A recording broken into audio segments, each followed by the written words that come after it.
देखिए एगो भाव बा प्रेमी के अखिलेश भाई वो अपना प्रेमिका से कहा था कि देखो जाने मन दूर मत जाओ, पास रहो, बहुत अच्छा लग रहा है, I am feeling very good,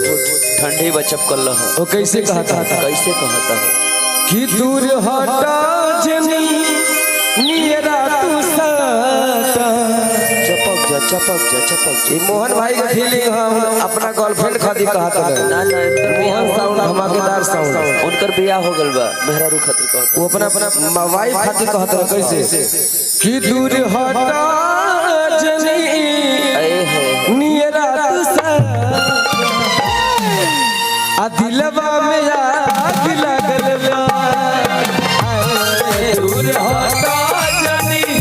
दिलवा से सटा, दिलवा में आग लागल बा, और तेरा करबतिया रानी हमरा और तेरा करबतिया, कहीं से आग जगल बा, दूर हटा जनी नियरा तू सता,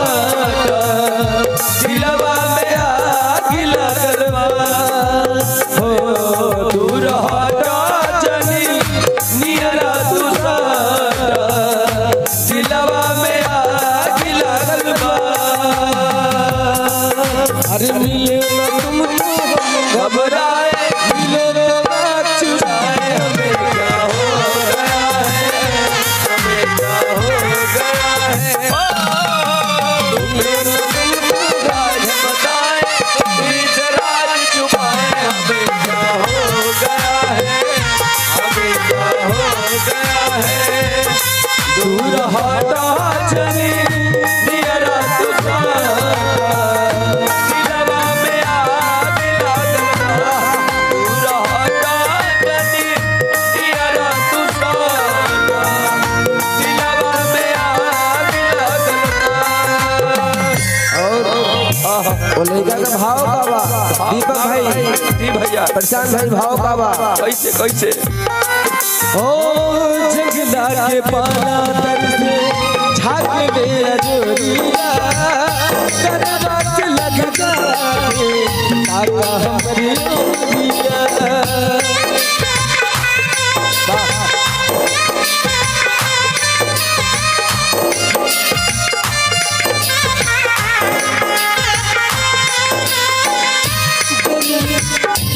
हो जंगला के पातर से झाग ले अजोरिया करवा के लग जाए काका हमरी ओरिया,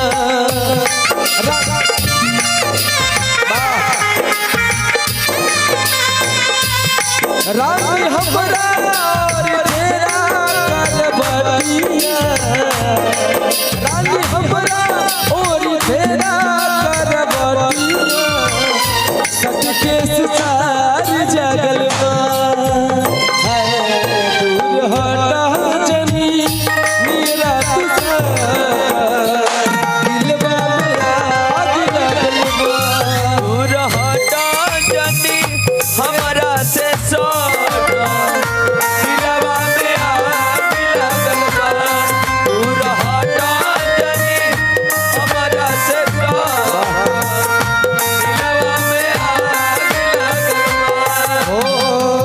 जाते हो परदेस पिया,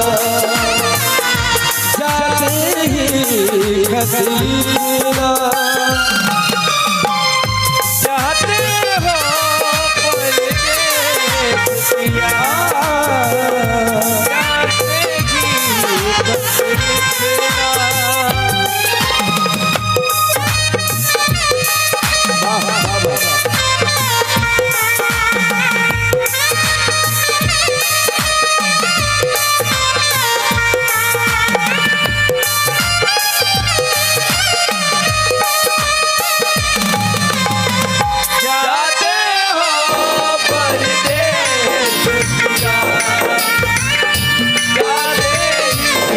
खसीना।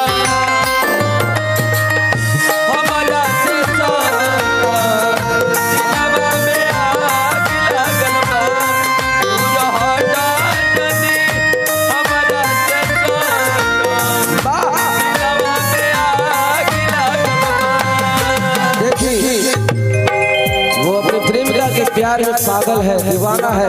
मस्ताना हो गया है। कह रहा है गोराई तोहर ओठ के ललाई, काहे न बोला गोरी मन पगलाई।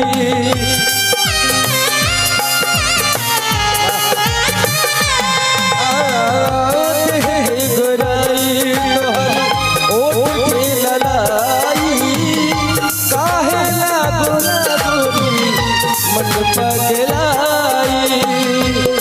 देखी राजी से भरल ई बदनिया, देखी राजी से भरल ई बदनिया,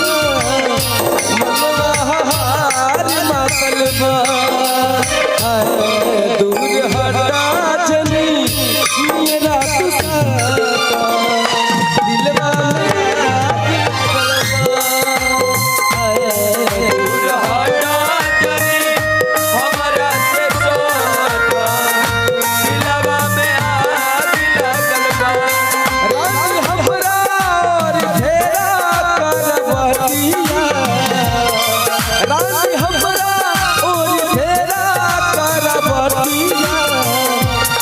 के सितार जगल बा।